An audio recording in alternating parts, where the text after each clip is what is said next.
The 2018 God of War is a nigh-perfect game, and we don't say that lightly. We could speak for hours waxing lyrical about the storytelling, the visuals, the gameplay, but what really sets it apart from the slew of AAA titles in recent memory is how it took an iconic character in Kratos, the Ghost of Sparta, and completely reinvented him. God of War 2018 was a labor of love for Cory Barlog and the team at Santa Monica Studio, which means the sequel has been highly anticipated by fans. So after a delay, and a year in which all games have had to bend the knee to From Software's Elden Ring, just how well does God of War Ragnarok fare? Starting with the story, and events from the first game to this one have moved forward a handful of years. Atreus is in his early teens and Fimbulwinter is in full force as Midgard is enveloped in snow and ice. Atreus has also honed his ability to talk to animals, taking on a trio of wolves as pets, two of which are used to transport you through the snow-filled forests and frozen-over lakes of Midgard. It's not only the cold you need to worry about though, with Freya seeking revenge for the death of her son Balder from the first game. She is the first threat you encounter in the opening prologue of the game, and one of many you meet during the first few hours of gameplay. The other threat is Odin, along with his son Thor. In the first hour of the game, you meet both, with Thor choosing to tussle with Kratos in order to exact a blood debt for the deaths of his own sons, Magni and Modi. Here you are met with the key theme of the game, revenge. It is cyclical and something that Kratos is always caught up in, regardless of his desire to live out his days in peace. The other key theme in the game is fate, where the 2018 game featured the word boy throughout its dialogue, even getting memed. This time around it is fate. Where Atreus wishes to rush head on into fate, Kratos does not wish to be bound by it. The pair are at odds with each other throughout most of the game for their differing views on fate. We won't talk much about the storyline at the risk of sharing spoilers, but needless to say, the narrative that drives God of War Ragnarok is just as impressive as it was in the first game, as are the performances of Christopher Judge as Kratos, Danielle Basutti as Freya, and Sunny Suljic as Atreus and Loki. As for the gameplay, not much has changed from the first game to this one, and we mean that in the best way possible. The shift to an over-the-shoulder third-person view for gameplay in the 2018 game was a brave one, and it worked.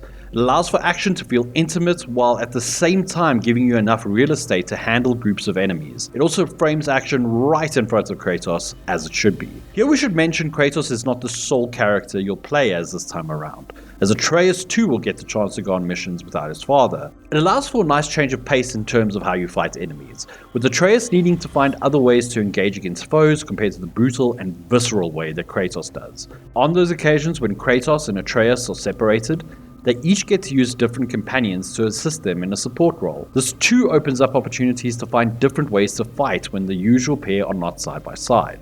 While not a lot has changed in terms of gameplay, there are two elements worth mentioning, stuns and Bifrost. Stuns are a new mechanic that prompts players to, stun enemies by double tapping the L1 button. It's not a game changer, but it's something to keep in mind while you're fighting.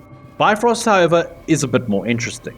Bifrost is a new power from Odin himself that allows enemies to be imbued with energy.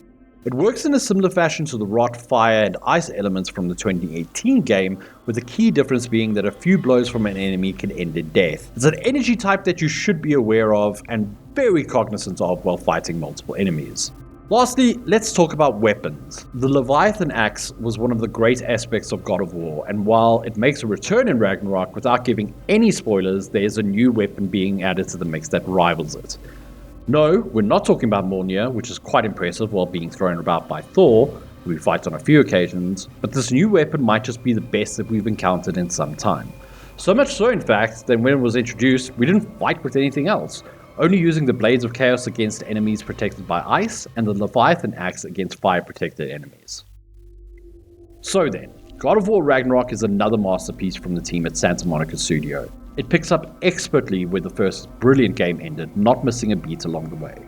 It's well paced with its action sequences, it has tough boss fights, and it's interspersed with tender moments between father and son. It is nigh perfect, just like its predecessor. The only reason why the 2018 iteration holds a slightly higher ranking for us is the fact that it was our introduction to this reinvented version of Kratos. While some people will say it's just a video game, to those people we say, play God of War and God of War Ragnarok to understand the heights that these AAA titles can reach.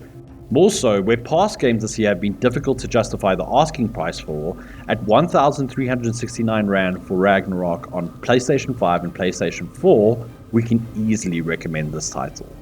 It may have only come out in November, but God of War Ragnarok is a Game of the Year contender if ever there was one, and it will be remembered for years to come, just like its predecessor.